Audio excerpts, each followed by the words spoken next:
That's hot. Good morning, wise. Look at this. I came out and would you look at this? Look at this. Look at this. Look at this. I'm trying to see about this lip gloss here. Not really sure yet. Good morning. Okay, I'm not sure about that one. So, good morning. Let me tag my title in here. Today's going to be a little different, y'all. Today's going to be a little different. No, we're not going to do that. We're not going to do that. Good morning. Good morning, wise.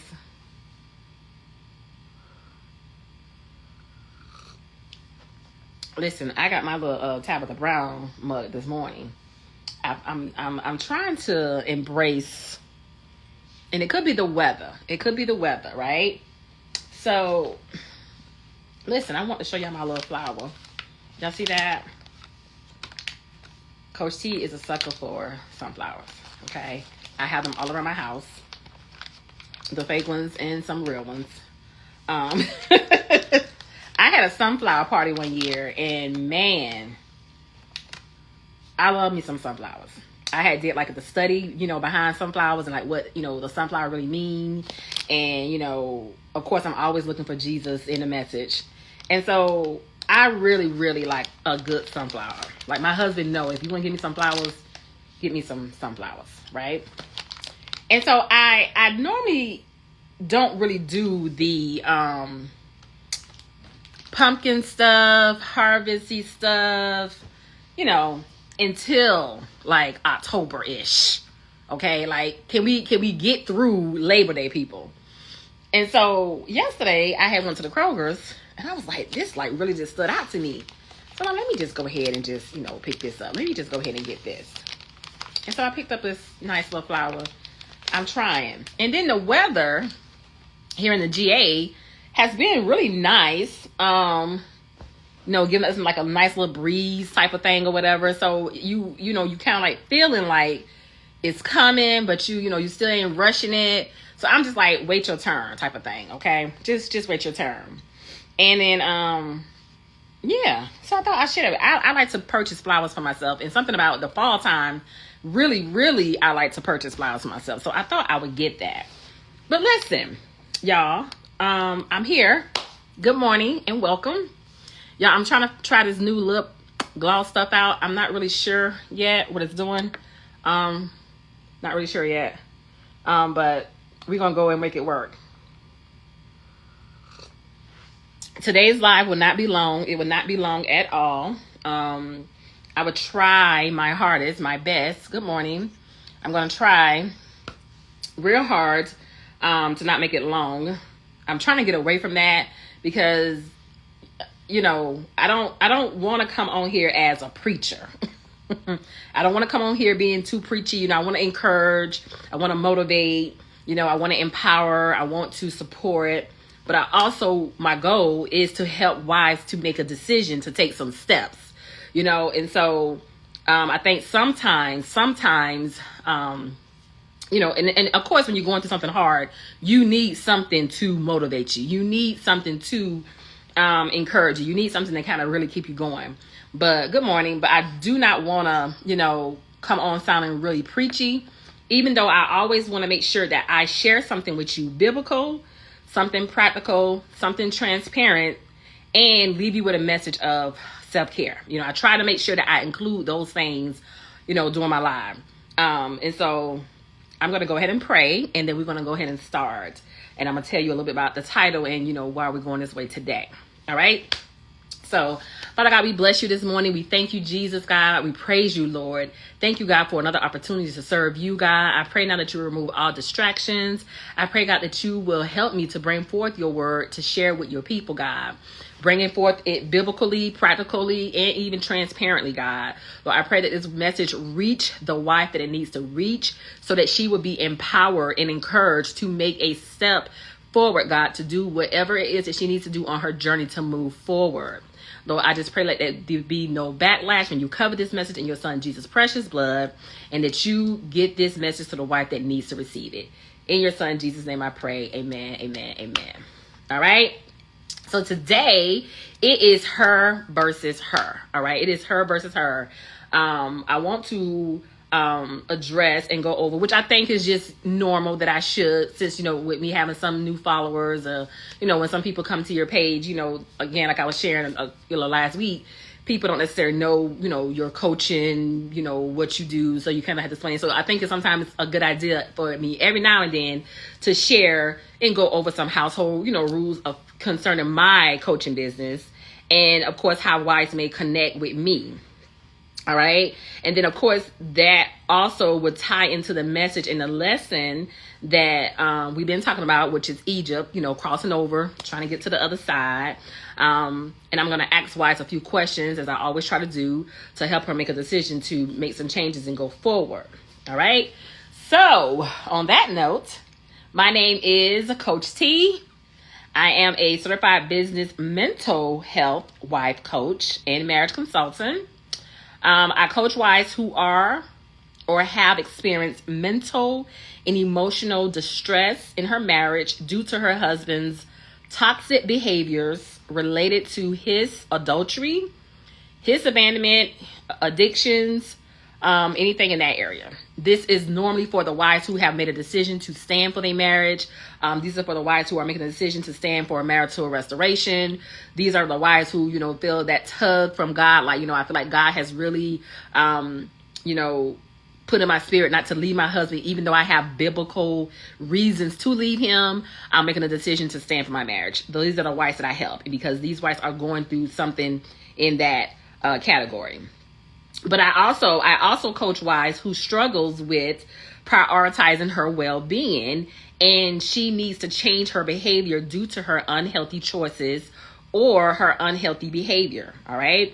I coach her to overcome toxic, repeated cycles in behaviors that may have been affected or contribute from her past. All right. So something she may have dealt with in her past that she never really got over.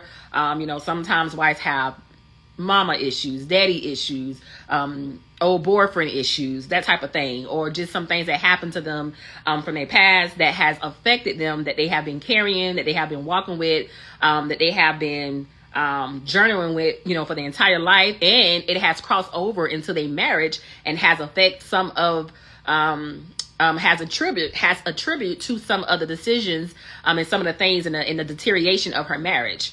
And so these are the wives that I like to help. These are the wives that I help in my coaching business. All right. My area of expertise is in the area of behavioral health, marriage, and faith. Okay. So I'm going to share my nuggets for the week. Y'all know last week was real rough for Coach T. So I'm going to share my nuggets from the week. I have a question from a wife that was sent to me that I want to address and answer. And then we're going to go over some of the household rules and just a little bit about my coaching business and, the difference between me and some, maybe some other coaches. All right. So I'm going to start with the nuggets from the week. One of the things that I found to be very helpful in this season is and for me not to be overwhelmed, or for me to be more reflective and acknowledging things, I have recognized the need to reflect and acknowledge things quickly. I try to figure out when something happens. That's just the way I think. That's just how my mind works. When something happens, I look for either the lesson, the blessing, or this is something else. Like, where's this coming from? I always try to make sure that I'm eliminate, Lord, I may have sinned somewhere down the road. I may have did something that I ain't had no business doing, for this type of, stuff to come my way. I like to just kind of like go over that myself. I try to reflect and evaluate myself, take inventory over me when different things come up. And then I also try to make sure and rule out that it's not, spiritual warfare. Which a lot of times we are dealing with and not even realize that's what we're dealing with. And so I do that as a way of being aware of the things concerning me. And these are some of the things and some of the, tools, strategies that I teach even my wife in my coaching curriculum. Just teaching wives how to be more aware of herself so that this is where prioritizing yourself coming at. Being aware of yourself is part of prioritizing yourself. And so I do that as a way of being aware of things concerning me. And that is one of the self-care habits, regimens that I do to prioritize myself. So last week, I know y'all probably, for the ones who, follow me on Instagram, see, I got my car back. Praise Jesus. Okay. I got my car back. I got my car fixed. Praise Jesus. I'm back on the road. But there were some nuggets that I kind of jotted down, and some things that I kind of journaled down, just, going through that, because, last week was like a roller coaster ride for me. And when those types of things happen, I always try to take heed to that, because I know it means something, and something is coming with that. So, 1, 2, 3, 4, I had five things that I want to share.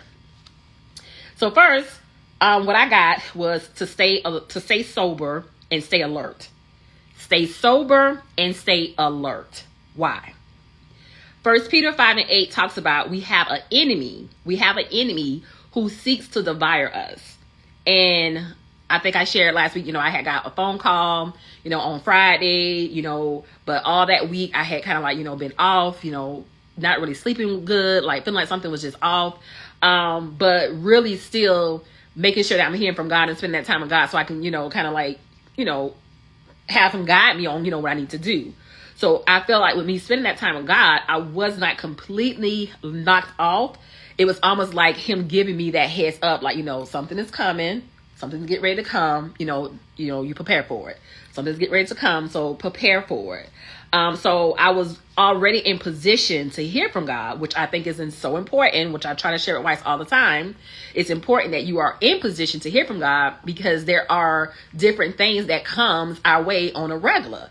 I know we look at life like, oh, well, I'm going to get up today. I'm going to cook breakfast for my family. We're going to go downtown. We're going to walk the city. We may have lunch. We might stop by a movie, whatever, however you plan your day.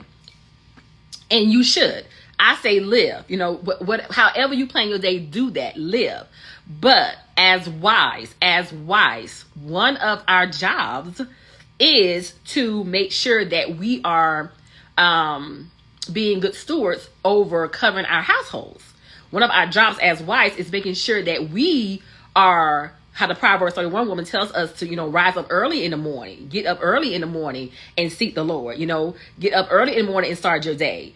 That is not just in the Bible, just to be in the Bible. Like, well, maybe I should do this, maybe I not. No, it's a reason why this woman got up early in the morning to start her day. She was a very productive woman. She had a lot of responsibilities. And so with her having these types of responsibilities, she had to rise up early, because not only did she have to go on and do life as a mother, as a wife, as a co-worker, as a friend, as a sister, as a minister, as a coach, whatever type of work that you do, she had to also make sure that she is guarding her household, because that is the obligation of a wife. That is what God has called the wife to do, to cover her husband, to cover her family. And so sometimes I get wives, say, well, I'm probably not really an early morning person. Me either. I totally get that. But there comes a time in a season where that has to be a priority. It comes a time in a season where you need to prioritize the time that you are, covering your household. I know for me, in the middle of the night, my household is real quiet. So it's easy for me to get up, 3 o'clock, 4 o'clock, 5 o'clock in the morning and kind of walk the house, or, wake up and hear, if it's anything God is saying to me or speaking to me, if it's anything that, he want to share with me about the day or bring to my attention. And that a lot of times it's during those times when I get specific instructions for my day. Whether it be led from a dream or led from, something that happened the day before, or whatever he's speaking to me, at that time. And so I feel like it's important for us to be sober and be alert, because we do have an enemy that is seeking to devour us. And so what I got from that, when I got the phone call on last Friday, I wasn't completely knocked off with it, because I already knew God had already prepped me on something is getting ready to come. Something is coming your way. Guard yourself, prepare yourself, get ready, you know. And that's one of the reasons why it's good for wives to make sure that they are spending that time with the Lord. So that was point one. The second thing, recognize when you are being tested. All right. Recognize when you are being tested, and recognize, the verse was 1 Peter chapter 5 verse 8. 1 Peter chapter 5 verse 8. So the next thing is recognize when you are being tested. Okay, recognize when you are being tested, and make sure that you pass the test the first time. Okay, that is so important. That's more important than the actual test. Okay, I was a horrible test taker in school. Like, I did not do good with tests at all. The Lord already know that. The Lord already know that. And so I think that's why he be trying to, like, look, okay, daughter, it's happening. Okay, you know, you might want to prepare yourself. You might want to, you know, do these things because, you know, it's getting ready. Some things is getting ready to happen. So, you know, go ahead and prep yourself and get in position because some stuff is getting ready to come, right? So you need to recognize when you are being tested, and then pass the test. One of the ways I can always tell when I'm being tested is when God goes completely silent on me. It's like, bloop, I don't hear nothing else. He goes completely silent, right? And it's like, hello? You was just there. Like, what had happened? I'm not hearing anything anymore. I know then that I am being tested. And whatever has to happen has to, you know, it has to happen. So pass the test. Testing time and passing the test brings forth new revelation. All right. Passing the test brings forth new revelation. Okay. But you have to also understand that taking tests also attracts distractions. Taking tests, good morning, also attracts distractions. So when you first recognize that you are being tested, right? And then once you recognize you are being tested, you need to also pass the test, okay? Pass the test, because once you pass the test, you're going to get new revelation. But you have to go back to point one, what I just said about being alert and staying sober. You have to also recognize that, okay, I'm being tested. I need to focus on passing this test. I know distractions is getting ready to come. I'm being tested. I need to focus on passing this test, but I have to also recognize that distractions are going to come. Okay, those distractions come to help you not pass that test, right? The distractions come so you won't pass that test. The whole goal of the enemy is to keep you in a stuck place. Come on, Jesus. We're going right back to our message. The whole purpose of the enemy is to keep you stuck in Egypt. So when you recognize that something is off here, something is a little different, don't seem right. Okay, God, what is this? What is it that you're trying to show me? What is it that you're trying to do? All right. You recognize that I am being tested. Now I'm being tested. Okay. Watch for the signs of distraction, because when you see the signs of distraction, you know that's another indicator that, okay, I see this. Oh, okay. This is what's happening. Okay. This is what's going on. All right. Now that you recognize those distractions, you recognize those signs, you have to then go back to point one, which is stay sober, stay alert, stay in the presence of the Lord. All right. Let's see. This is good. My entire week, God gave me instructions, and now I'm confused because of the opinions of others. Ooh. Yes. It's so very important that you steward the instructions. Good morning. That you steward the instructions God give you. You have to steward those instructions and hold on to those instructions until God gives you the okay to release it. All right. A lot of times we can share our instructions or share our plans or share our ideas with other people prematurely, and that is considered a distraction.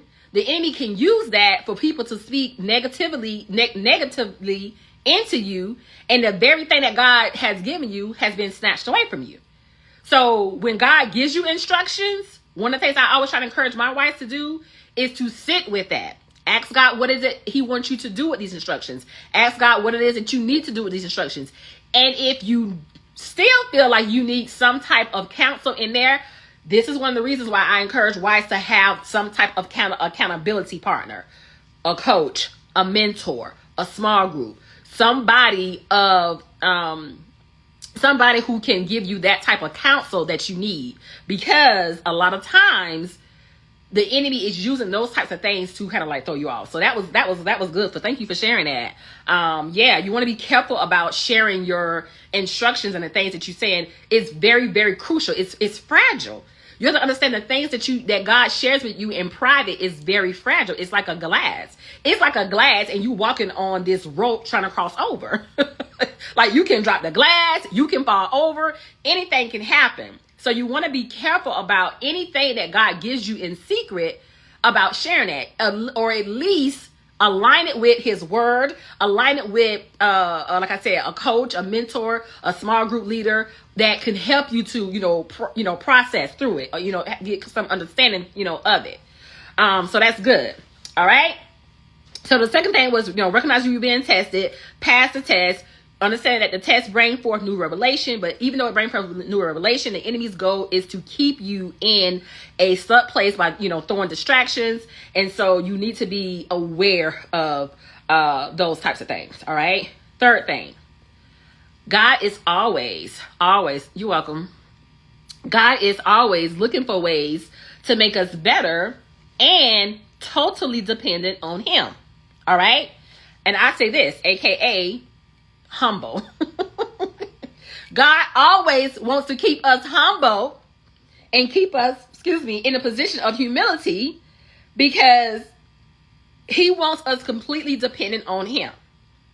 One of the good things about being in a position of humility is it allows you to stay underneath that umbrella of God.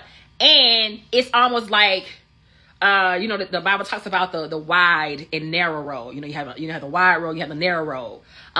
So staying under that umbrella is almost like keeping you in that narrow place. Like, no, don't go here. No, don't go here. No, don't stay right here. No, don't go over there. No, don't go look at that. No, don't focus on this. Stay right here.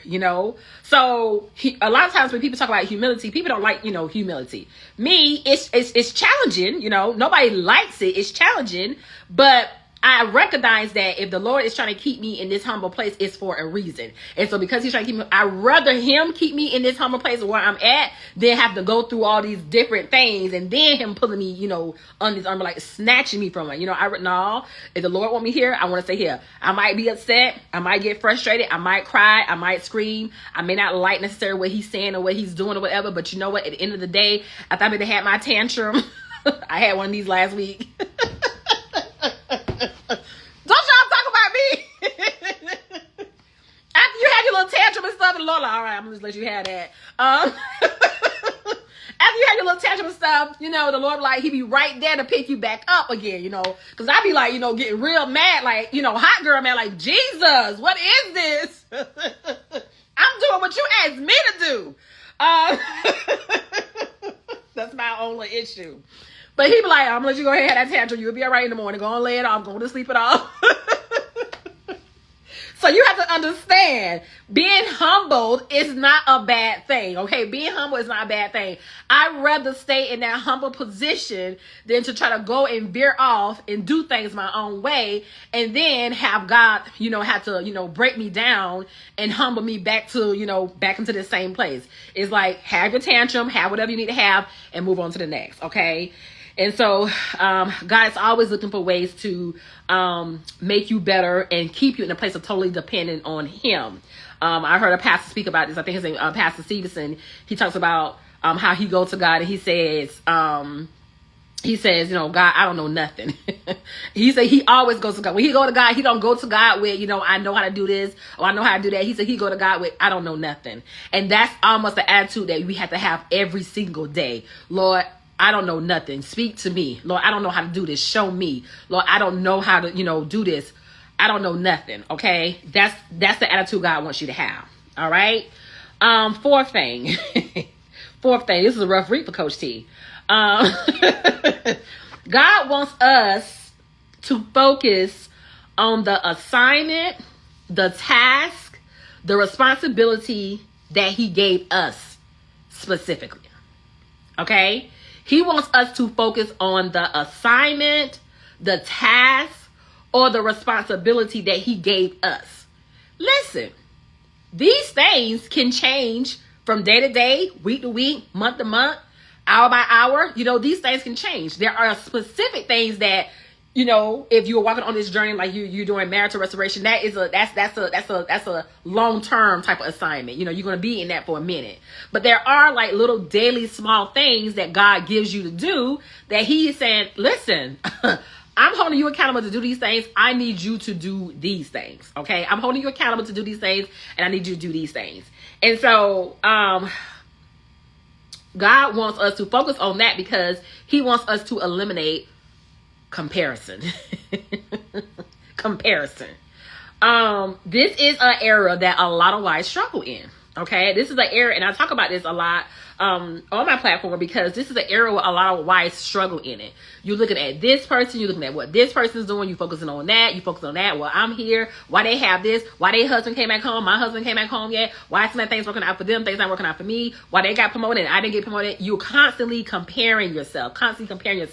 And God is trying to get us away from that. He's saying, I need you to eliminate comparison and focus on the task I gave you. Focus on the job I gave you. Focus on the assignment I gave you. Focus on the responsibility I gave you. Whether that be with your children, whether that be at work, whether that be with your husband, whether that do whatever. Whatever it is that God told you to do, you focus on what he told you to do, not on everybody else, not what everybody else is doing. Now, do sometimes people need help, or sometimes do people need, well, I never did this before, or I never seen this before, I need some help, I need some guidance. It's nothing wrong with getting help and getting guidance, but when you get to the place of comparing, this is where error it comes up. Psalms 139:14 reminds us that we are fearfully and wonderfully made.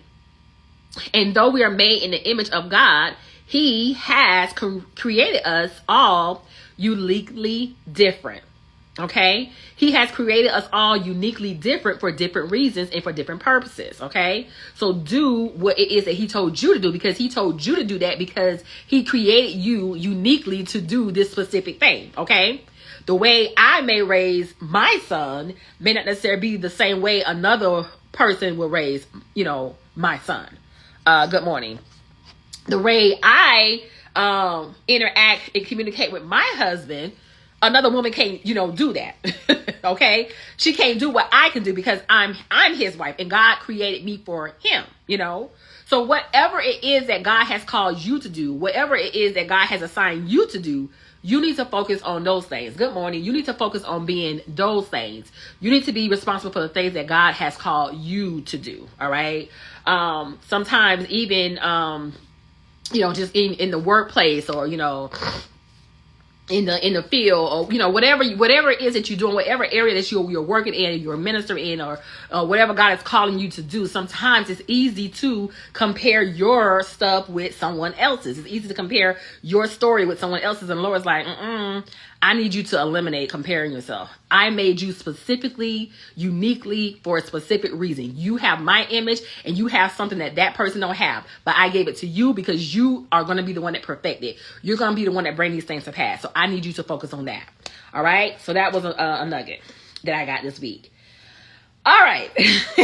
And number five, which this one was kind of sad for me.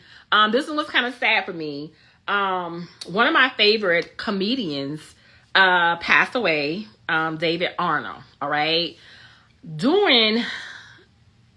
He passed away this past week. And I was really sad about that. I was really shocked about that because during the pandemic, if I had to name like 3 people that really, really helped me on one hand, that really, really got me through. If I had to name 5 things that really got me through the pandemic, he was in that list. Okay? He was in that list. The pandemic was hard for Coach T.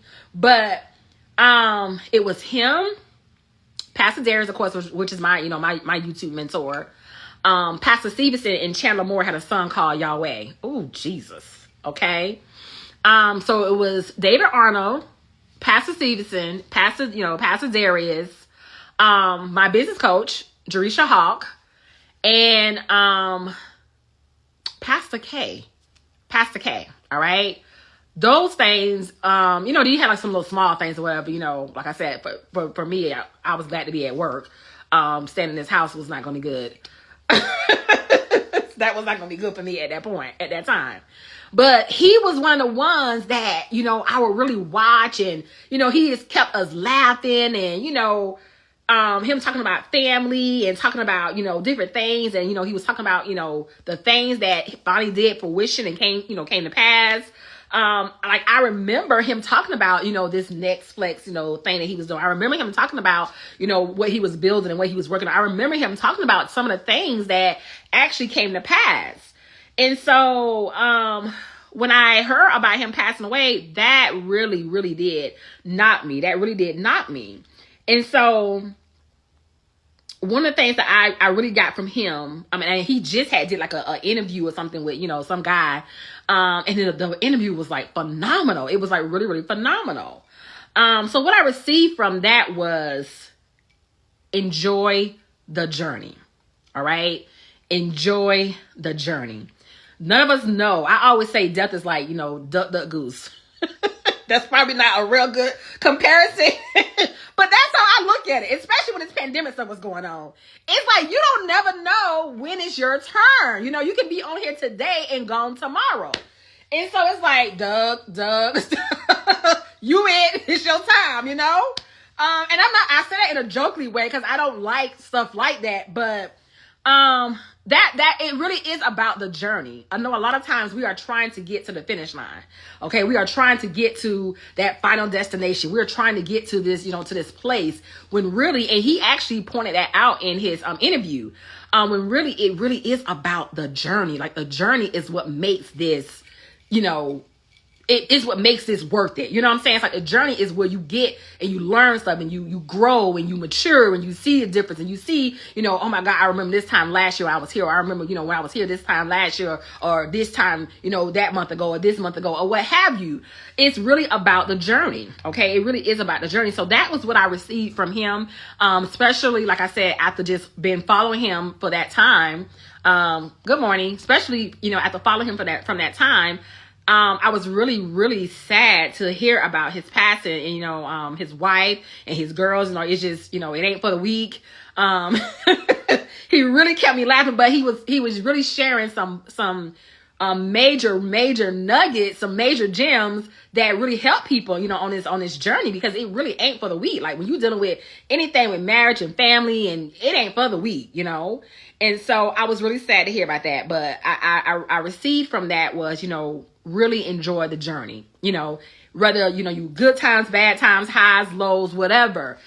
Enjoy the journey, see what it is that the Lord is trying to show you. See what it is that the Lord is trying to show you on your journey. Don't rush the process, but get whatever it is that the Lord is trying to get to you on this journey. And so the Bible verse Mark chapter 8:36 says, I just go back to the saying is true. What does it profit a man? What does it profit a man to gain the entire world and lose his soul? What does it profit a man to gain the entire world and lose his soul? We can try to, be the best at this, get the best at this. I want to top this. I want to rank this. I want this. I want that. You can do all those things. You do all those things. And it's like, if we're not, really pursuing the will of God, and we're not really pursuing what God has for us, then you can do all those things and it doesn't profit anything. It doesn't profit us anything.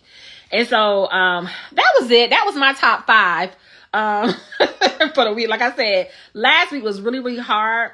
But I got through it. Praise Jesus. I got through it and I received the lessons from it. And so I always feel like, it's important that even as a coach, and one of the reasons why I'm so transparent is because I like wives to understand you're not out here alone. Like I may not be where you are, but we are on a journey and we're all trying to get somewhere and we're all, processing through different things in life.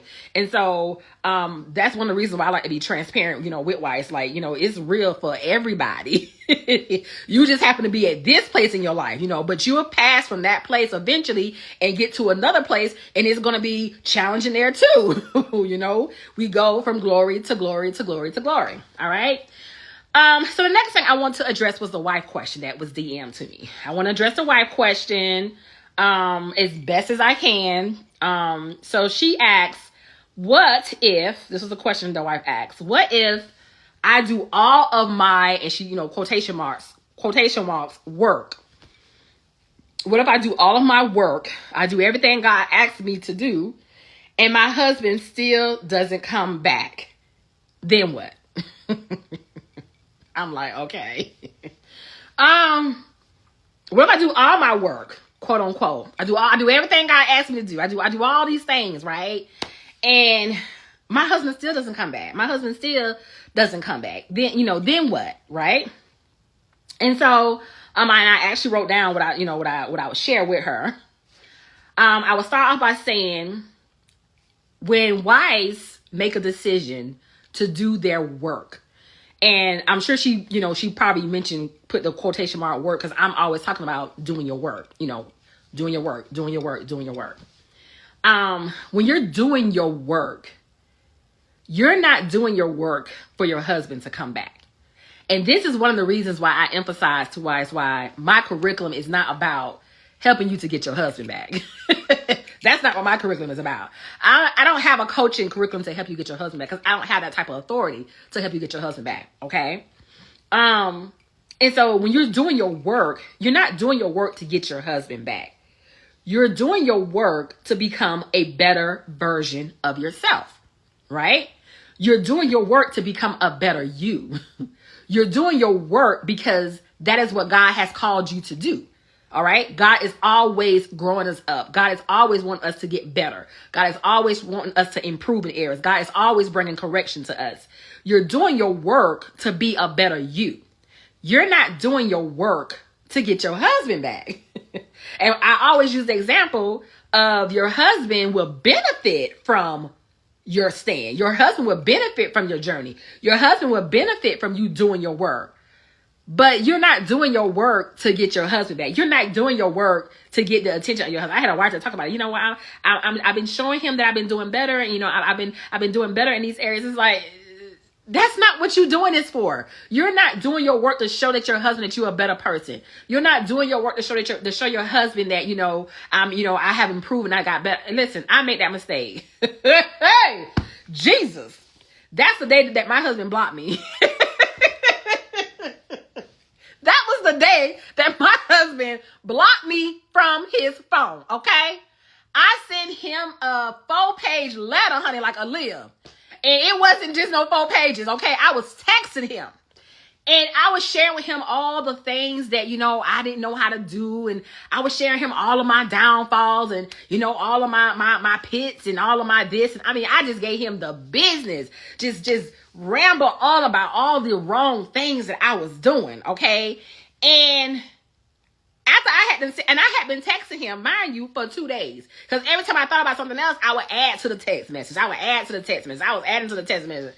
And this man finally said, are you crazy?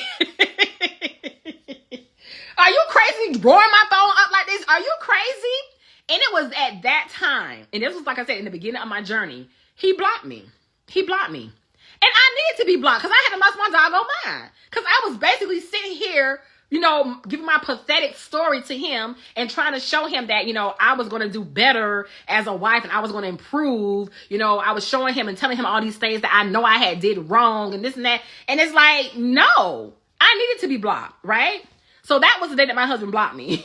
I share with y'all all the time that me and my husband, we didn't communicate. That's where it started from. It started from me trying to be better for him and show him how I was going to be better, for him.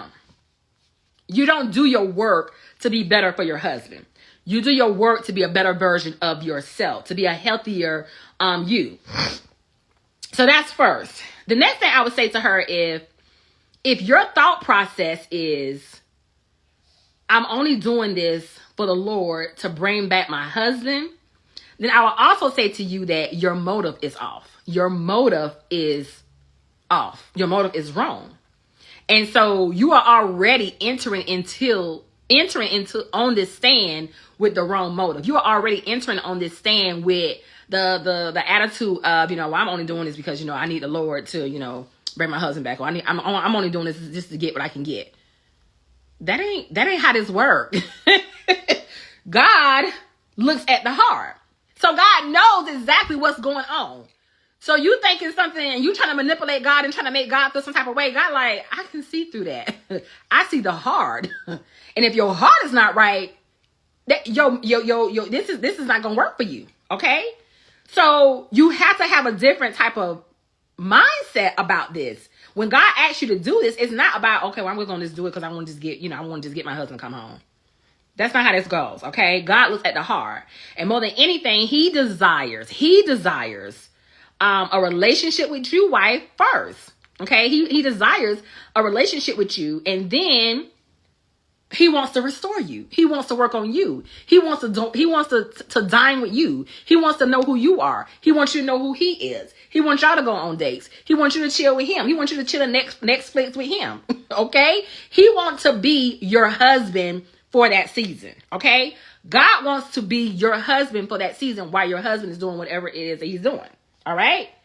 And then whatever he has promised you about your marriage, you have to hold on to that in faith. Whatever he has promised you about your marriage, good morning, you have to hold on that in faith. But it's not the motive of going into this with, well, I'm going to own this just because, I want my husband back. That's not going to work.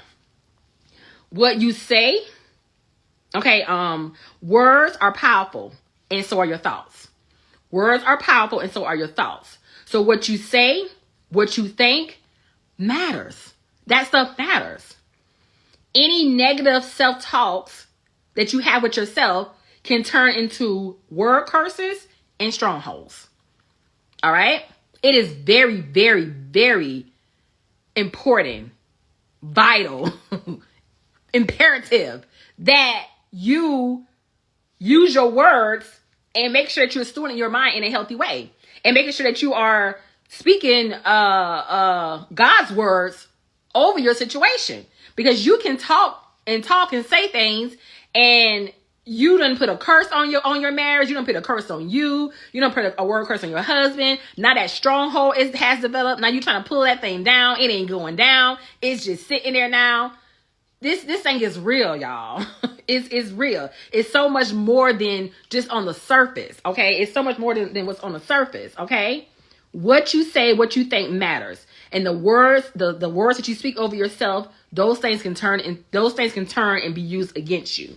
So you have to activate faith on this journey, because faith will require you to renew your mind.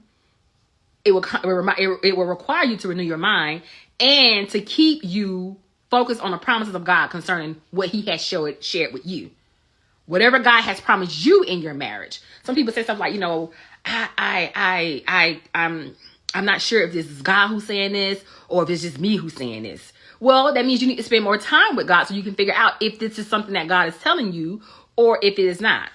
If this is something that God is telling you, or if it's not something that he's telling you, you need to sit with him, and you will be able to know those things. Good morning. You will be able to know those things once you dwell with him. But this journey requires faith. It's not about, well, if I do all this, does that mean he'll come back? If I do all this work, if I do all this, if I spend time with God, if I have a relationship with God, if I do all these things, will that make my husband come back? You got the wrong attitude about that. And it's not going to work for you. Okay. You have to activate faith on this journey. You have to renew your mind in God's word. All right. And if you struggle with unbelief, then you have to pray that spirit off. You have to pray that spirit off of you until something breaks. You have to pray and ask God, keep knocking, keep seeking, keep going to God, asking him to get this. Lord, I got to shake this thing. Lord, I got to get this thing up off of me. Lord, help me with my unbelief. Lord, help me with my unbelief. This is something that you have to do constantly. All right. So to go back to your question, what if I do all my work, quote unquote, I do everything God asked me to do, and my husband still doesn't come back home? Then what? You have to understand that if you go into or on this journey with the attitude of, I'm only doing this to get my husband back, you have already missed it. You have already failed. You have already dropped the ball. You have already got it wrong. Doing your work is doing your work for you, to be a better version of you, to be a healthier you. It has nothing to do with your husband. And this is why I always say this marital restoration stand is not about your husband. It is one of the ways that God uses to get the attention of the wife that he has called, because he has a specific assignment for them. He has something for them to do, and he needs to work on that wife. Your husband benefits from it. That's it. Once the wives can actually get that, have that understanding, listen, it's peaches and cream from there. Okay? This is not about your husband. Now, will you learn things about your husband? Will God share things with you about your husband? Good morning. Will God show you things about your husband? Will God bring things to you? But absolutely. Absolutely. And I always tell wives, the more you surrender, the more you submit, the more you dwell with the Lord, the more you are obedient, the more you are doing the things that he asks you to do, God speaks. He will let you know. I'm telling you, my husband blocked me in the beginning of my stand. Way in the beginning. And the only reason I knew what was going on with him, how he was, how he was doing, what he had going on, was because of my time I spent with the Lord. I did not know what was going on with my husband only but by what the Lord shared with me. When the Lord would tell me, I need you to go see your husband today, I'd be like, I can be at work bringing a patient back. And he'd be like, I need you to go see about your husband today. I need you to go check on your husband. I'd be like, what? Huh? Like, where'd that come from? But that came from me already doing my due diligence, behind the scene. That came from me already doing my work in private. I was doing my work in private, and so the Lord would then bring and reveal things to me. He didn't necessarily tell me during prayer time, this is what I'm going to do. Sometimes he did. Sometimes when I was fasting, he would say things, but he may not necessarily say it at that time. But as I think Tabitha Brown shared this before too. Work as you go, or something like, I think she said something like that. Work as you go, or go as you work, something like that. As you go forward on this journey, as you continue to do things that you're supposed to do on this journey, God will reveal things to you over time. Okay? There were some tough days I had where, that thing would hit me and have me bent over at work. And my husband, I used to have to go to the restaurant that he worked at. He wasn't there at that restaurant specifically, but it was a restaurant like that close to my job. And it was like God knew what I needed. I was like, where's this feeling coming from? Like, why am I having this moment? Like, where's this coming from? And the Lord would tell me, go have lunch at this place. Go sit there and have lunch at this place. And me just going to that place and sitting and having lunch, which it was like the strangest, God's going to give you, let me just say this, God's going to give you the strangest instructions. Do not think it's strange. He would give you the strangest things to do. You'd be like, okay, like, why would you tell me to do that again? God would tell me, go sit over there and have lunch today. And I would go and sit there and have lunch, and man, the peace that came over me. I would sit there and cry or, write stuff down. But once I left, I felt so much better. That little bent over feeling I was having, at work earlier that day, it would be done gone away, God would tell me sometimes, in the middle of the night, I would be home in my bed, pajamas on, kids in a bed. I'm up watching TV. He said, I need you to go by your husband's house. Just go by your husband's house. And I would go there and I'm like, okay, like, what is it you want me to do? And he would just sit there. Just sit there. Sometimes I would just sit there. Sometimes he would have me pray. Sometimes he would have me go and put, and I always tell wives, you need to make sure that you hear him from, like, don't be listening to Coach T and taking this stuff and like, oh, well, Coach T said she went to her husband's house and put oil on the dough. No, Coach T was instructed and led to do these things. I didn't do these things on my own. I didn't do these things on my own. So I would sometimes go and sit in the parking lot where he was at. I would go and park and, go and anoint his house, his door, not his house. I would go and anoint the door, his car. The Lord would tell me to put oil on his wheels and, pray over his the instructions that the Lord would give you, it's going to be strange. Okay. It's going to be strange. But even as the Lord was giving me instructions and things to do for my husband and in my marriage, he was still also working something out in me. He was still also making me a better person. He was still also showing me that I'm going to use you for that. One day you're going to speak this. One day you're going to do these things. He would still use me to mentor other people. I'm like, how you got me? I am speaking to other people about their marriage, Jesus. And my marriage all jacked up. It was one of the hardest things I think I did was, and this was hard. This was hard. Oh, Jesus. Now that I think about it, I'm finna get emotional, Jesus, about this. I'm finna get emotional. It was October. I just told y'all, I think on last week. Oh Lord, you give me chills. That was just a quick revelation just then. It was in October. Jesus. My son, I'm getting emotional. Woo! My son had a soccer game. It was in October. And I was sitting on the field. In my little, in my little chair, whatever. Oh God. This stuff is making sense now. And I was sitting on the field. And by this time, I was like, this is the first year, he had been gone for a while. And I was just like over it. I'm like, man, this stuff ain't working. That was my attitude. I'm like, this stuff ain't working. This ain't working. Like, this is not working. And I was that mom who always try to come and bring snacks to the kids. And, it was actually on Halloween. It was actually October 31st. And so it wasn't, I don't think it was my week to bring snacks, but I always try to, when the holidays come, that's just my working in the children's ministry, working with kids. We always did something like around the holiday times or whatever. So on the soccer field, I got all these, cupcakes and juices, and I made little fancy bags, and, I was that mom. And so the coach that my son had, I ended up working with that man later on in life. Crazy how God brings things around full circle. I didn't know the man was a doctor, okay? Because the man was a great coach. He was a great soccer coach. And it was him, his wife, and his kids or whatever. And, I was like, why the Lord will connect me with this happy, quote unquote, this happy family, right? This family is perfect. And I knew it meant something. I knew this man was just too humble, too good, too cool. Just everything about their marriages was perfect. And I was to myself, why would you even connect me with these people like this, Jesus? This is not good for me, And I remember the Lord saying, I want you to look at this family because this is how I'm going to restore your family. Oh my God. So I was on the soccer field sitting in my little chair or whatever. And after I was just like, I'm over it. Yes, over it. That was my word. This stuff ain't working. I'm not doing this anymore. I'm over it. I heard the Lord say to me, and I mean, when I tell you it's important to make sure you put an oil on your ears, making sure that you ask God to anoint your ears, making sure that you ask God to, really help you, making sure that you anoint your heart with oil so you can get rid of, all of that gunk in your heart.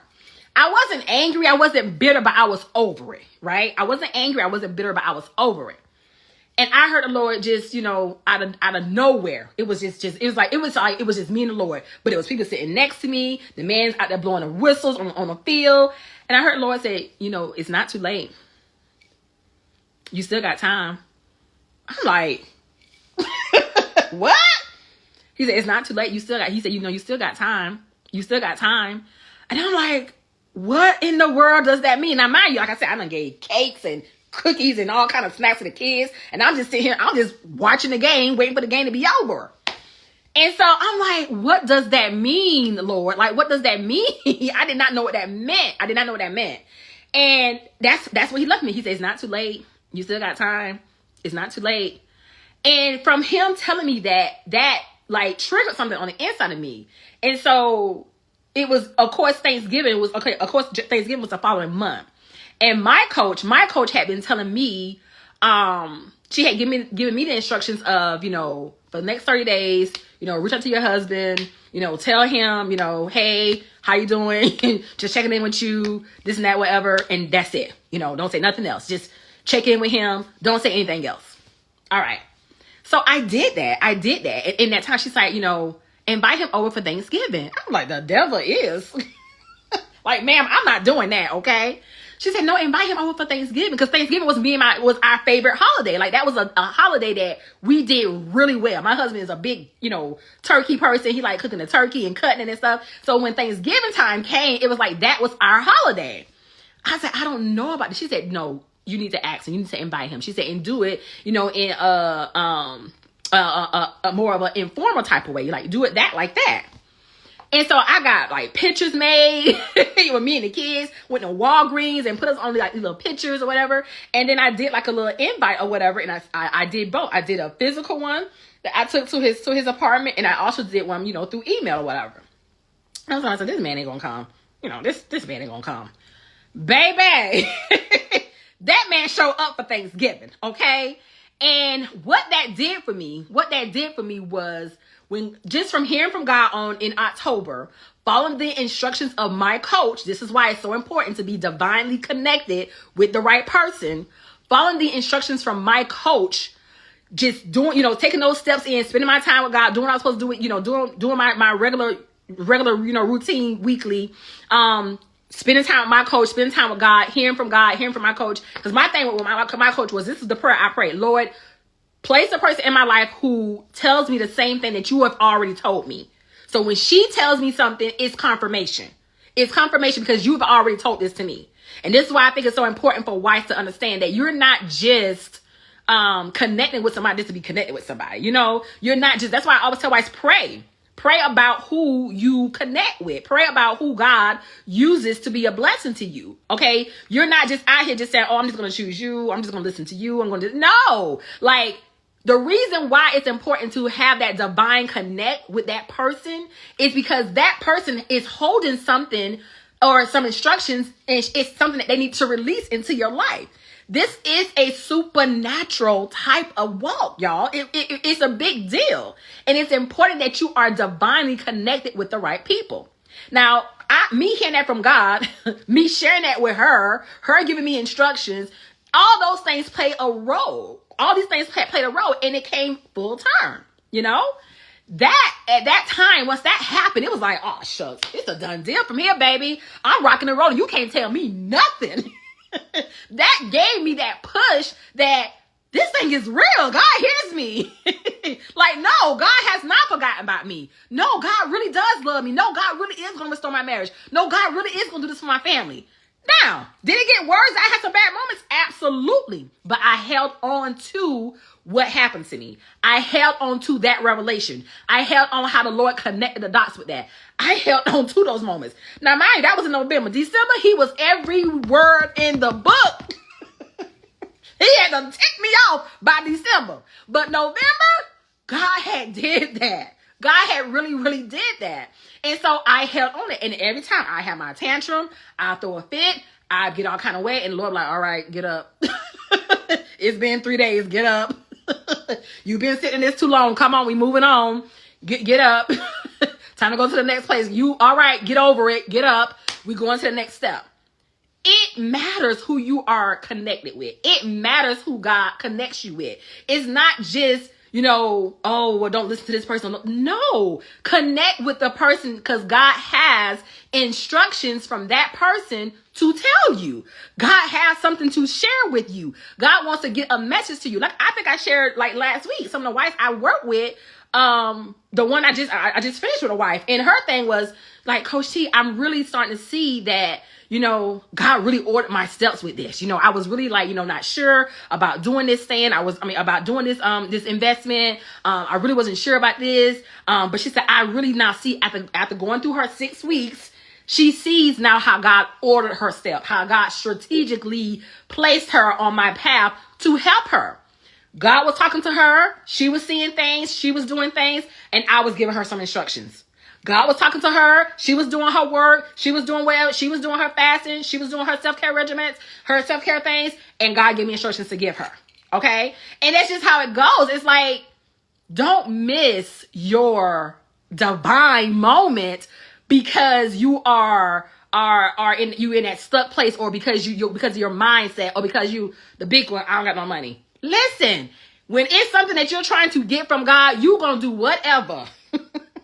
You're going to do whatever you got to do to get to that place. I ain't have money most days. I don't even know how I pay my bills.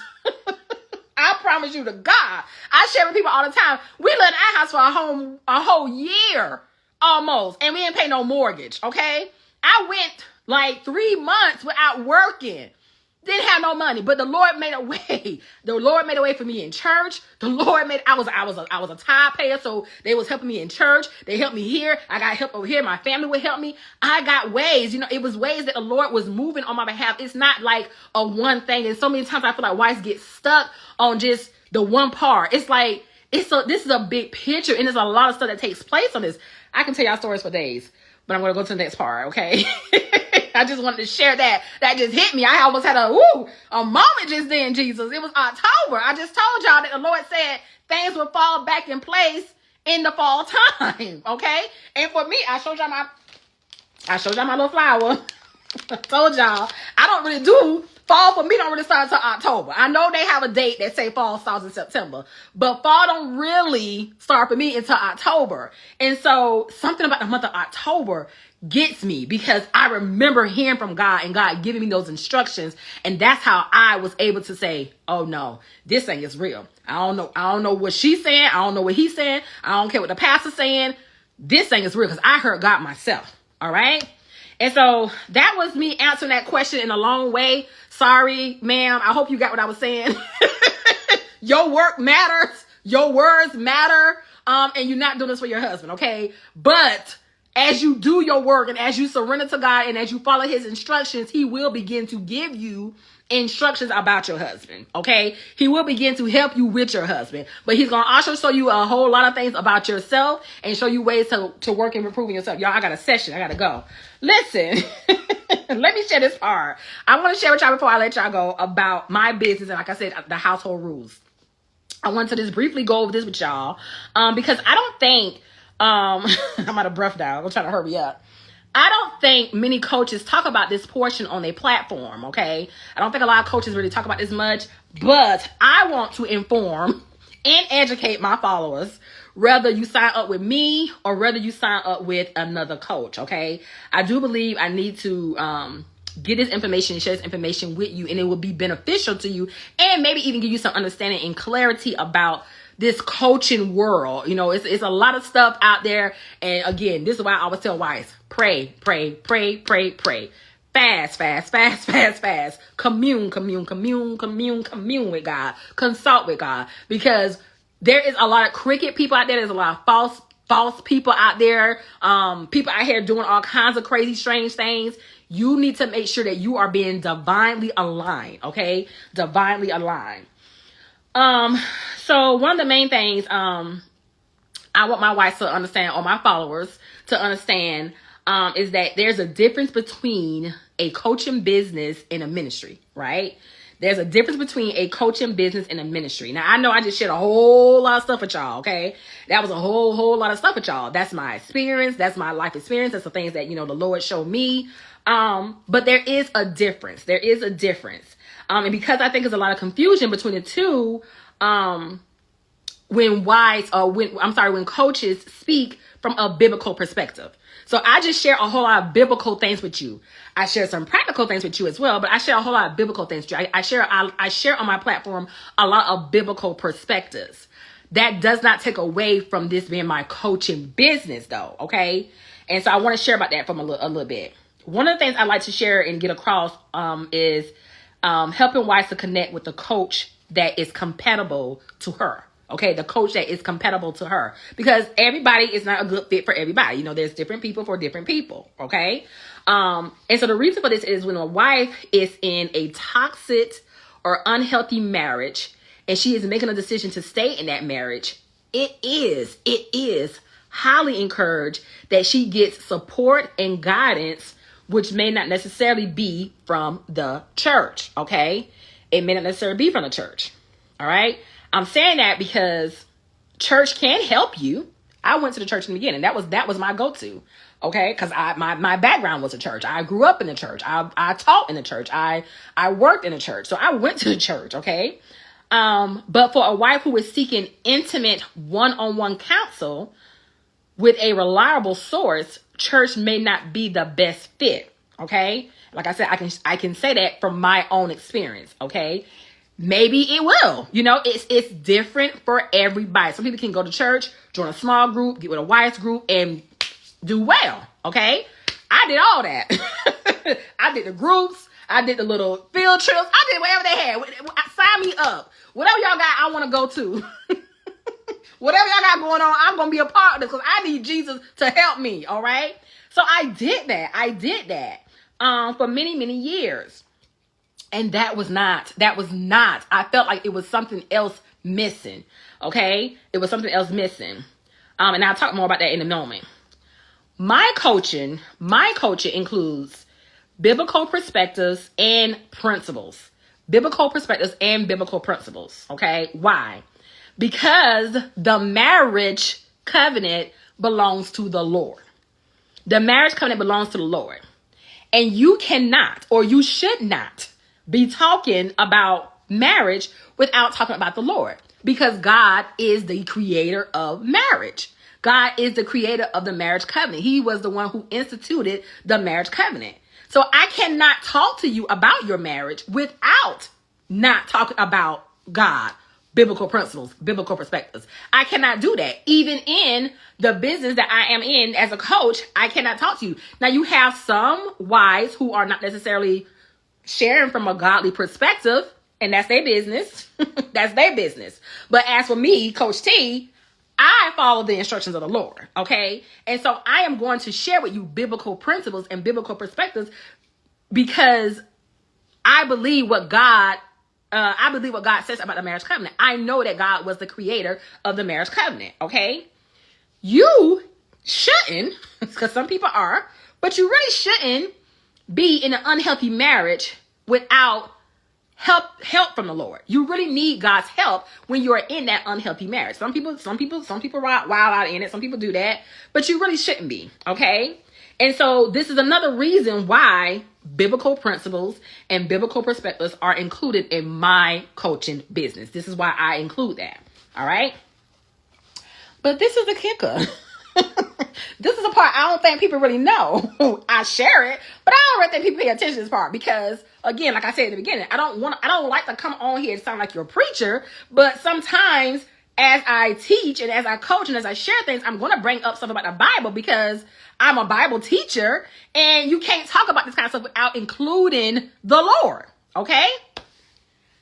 I also coach not only from my biblical experience, not only from me being a Bible teacher, not only from me working in the church, not only from, that, but I also coach from my 20 years experience as a medical profession. I'm a medical profession, 20 years. Okay. And so I put those types of things also into my business as a coach. All right. As a medical profession, I do the same thing that I do in my coaching sessions. All right. Medical professions do assessments, they evaluate, they counsel, and they help you set realistic goals. They follow up, and they hold you accountable. The only thing I cannot do as a medical profession, because I don't have those type of credentials, is prescribe medication. That's the only thing I cannot do. Good morning. I cannot prescribe you medication.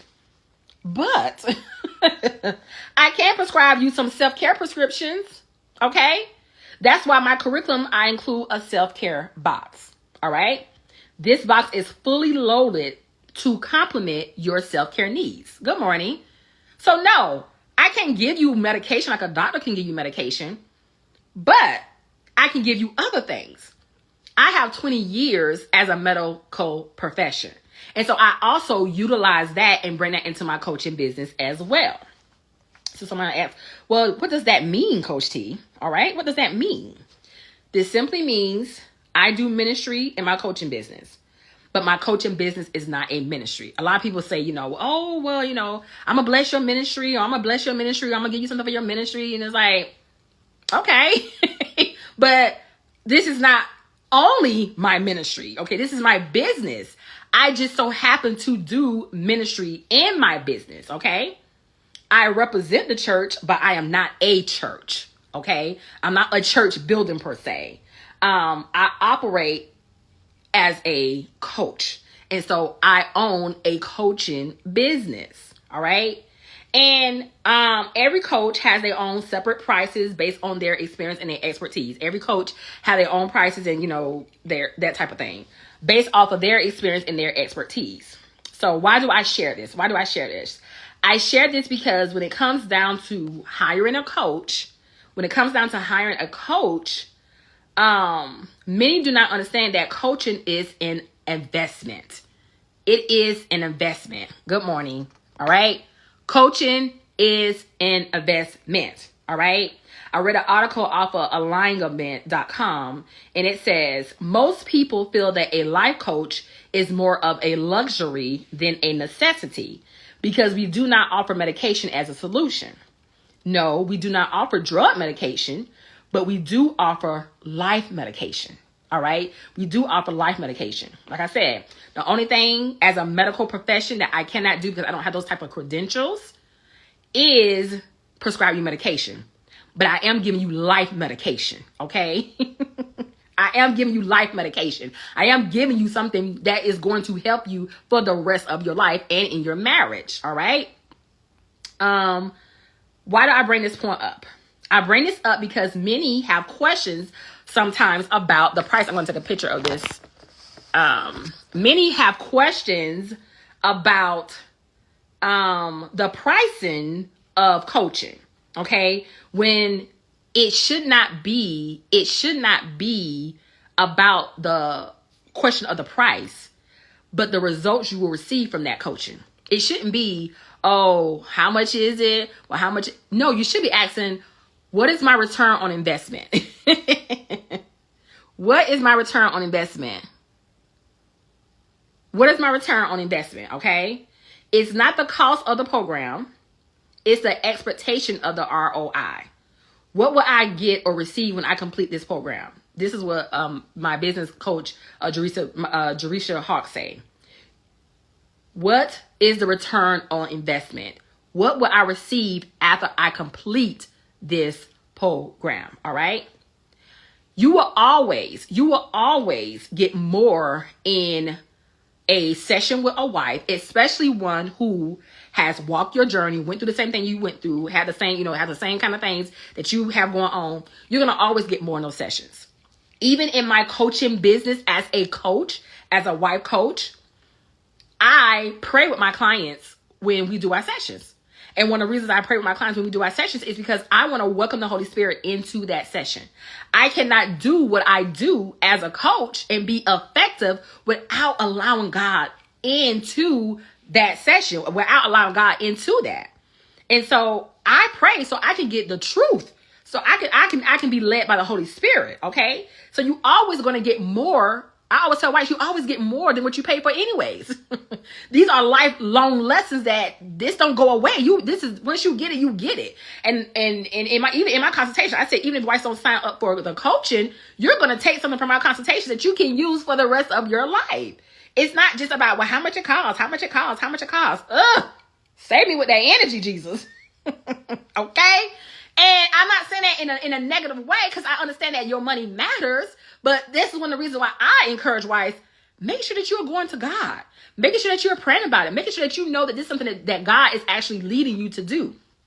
Don't just be doing it or feel like you pressured to do it. If you have a person that's pressuring you to do it, then guess what? That might not be the coach for you. Okay? That might not be the coach for you. One of the things I always encourage wives, pray about it. Fast on it. Go seek God out. See, because you might come and join me and I don't have nothing for you. I might not be the coach for you. I might not have the words to speak into your situation, So that's important. All right. That's very important. Coaching is not ministry. Okay. Coaching is not ministry.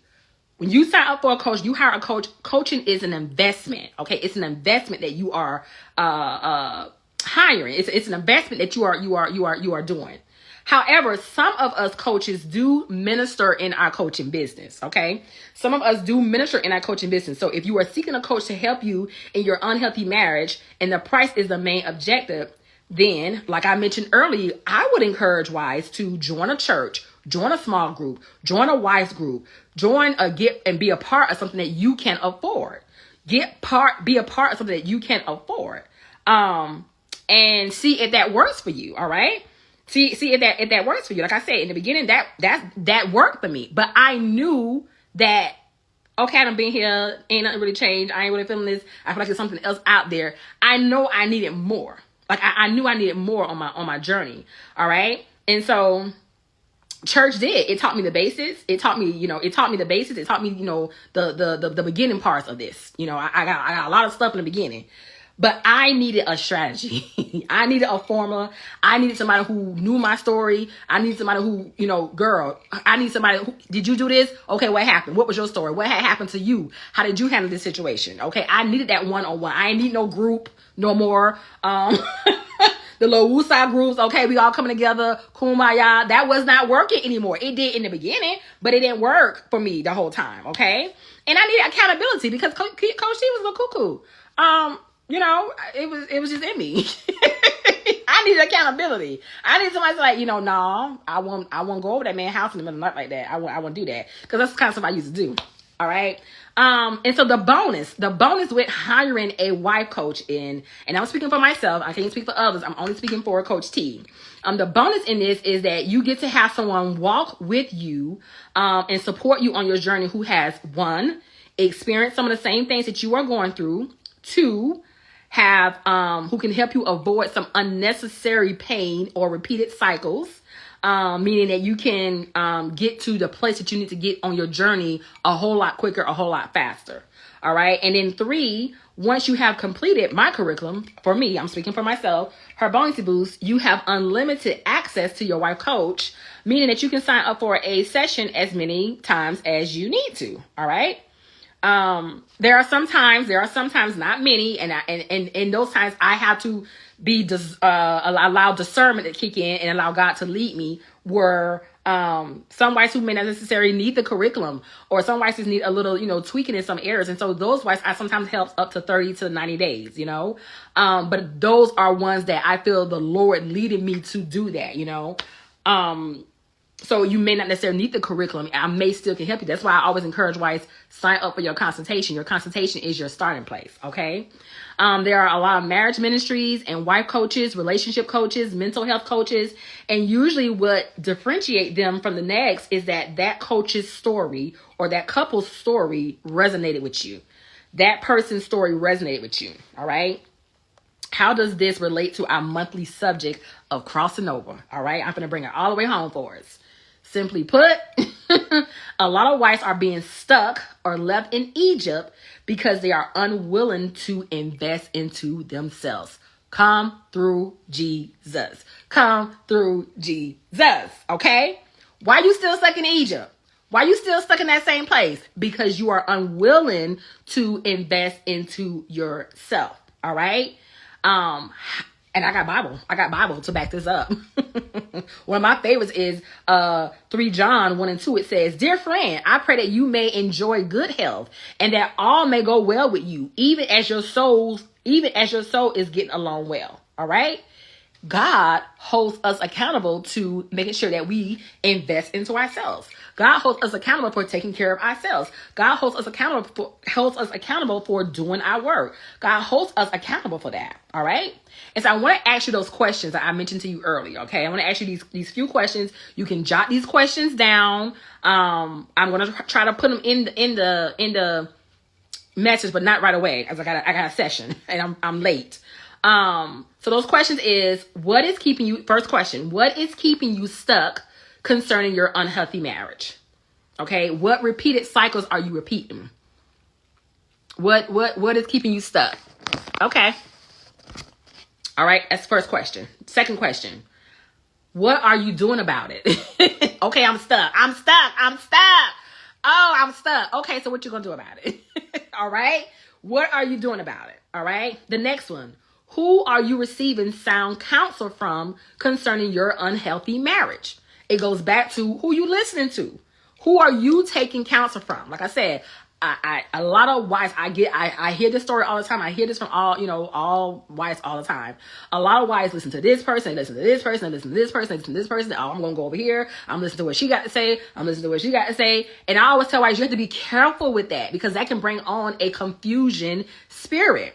I share all the time. I didn't listen to many people. At that time, I didn't have nobody I was listening to. And because I wanted to make sure that I was actually not playing tricks with my mind, I needed to know the mind of Christ concerning my stand.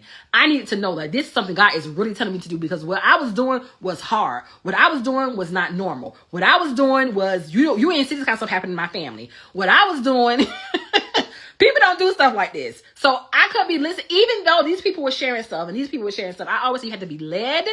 You have to be led, and you have to be real careful on who you are allowing to speak into you concerning your situation. I had that one lady on Facebook, Lord, heal my marriage and save my unbelieving spouse. I had her. I had my coach, and I had my Bible. That was it. I didn't have a whole lot of people that I was like dibbing and dabbing in, because I always said, Lord, I need to hear you from myself. That was one of my prayers. Lord, I need to hear you from myself, because I need to know this is what you're telling me to do, because what you're telling me to do does not seem normal. What you're asking me to do on this journey does not seem like it's normal. So I need to know this is from you. Okay. And so I say that to say, what are you doing about it? Okay. Who are you receiving counsel from concerning your unhealthy marriage? And then the last question, what changes do you need to make about getting the necessary help you need on your journey?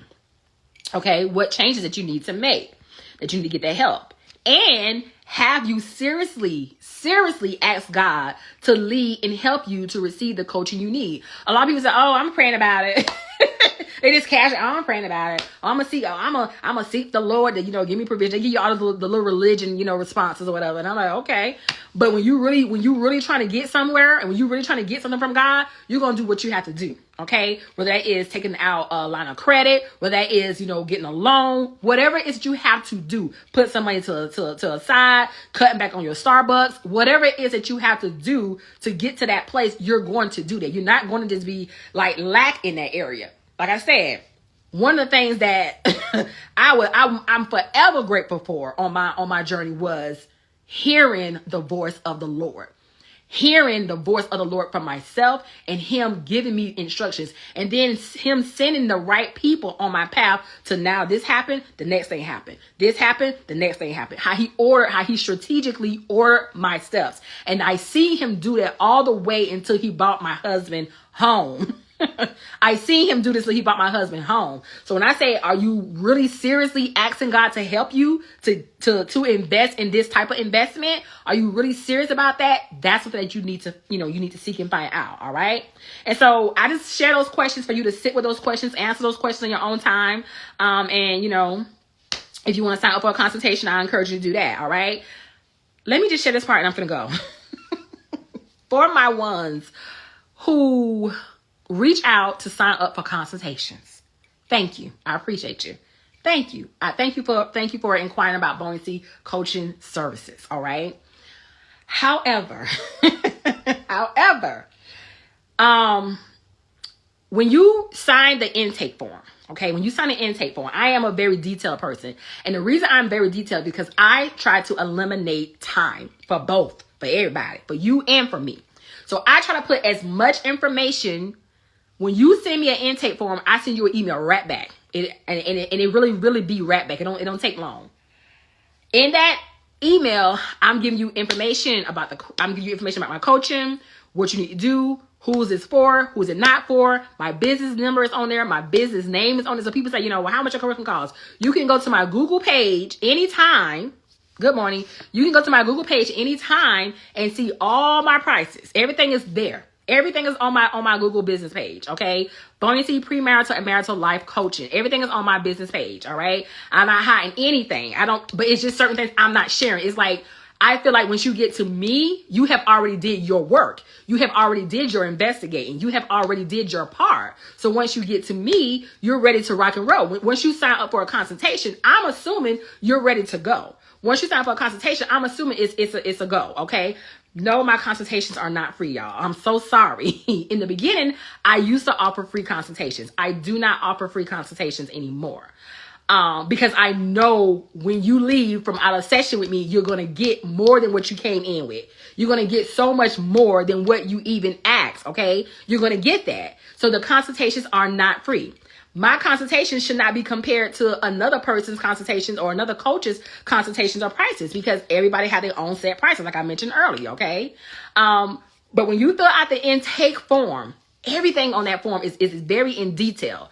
My business, you can even call me. I give you the times when I'm available for you to call me. But when you fill out the intake form, I usually call you within 24 hours if you have a phone number. Even if you don't have a phone number, I respond to you by an email. Everything, the link on there for you to secure your dates, the dates that's available, everything is set up and in place for you to go forward and move forward with setting up your consultation. All right. It's a really, really easy process. So when wife asks me, how much it costs, I just refer you to my Google business page because all my prices are there. All my prices are there. Now you might go there today and it might be one price, and then tomorrow it might be something else. That happens. Prices do vary, y'all. It do vary. All right. But this is why I tell you, when you make a decision, when it hits you to, I need to set up a consultation, do it. Like, don't wait. Don't sit on it. Don't be, pacifying it. Like, make a decision to do it. Make sure that you do your work behind the scene before you even get to this place. Make sure that you already prayed. You already talked to God. You already been interceding with God. You already made a decision. Okay, this is some person that I might be interested in, coaching me. Make sure that this person is compatible to you because, like I said, we all different for different people, different reasons. I gotta go.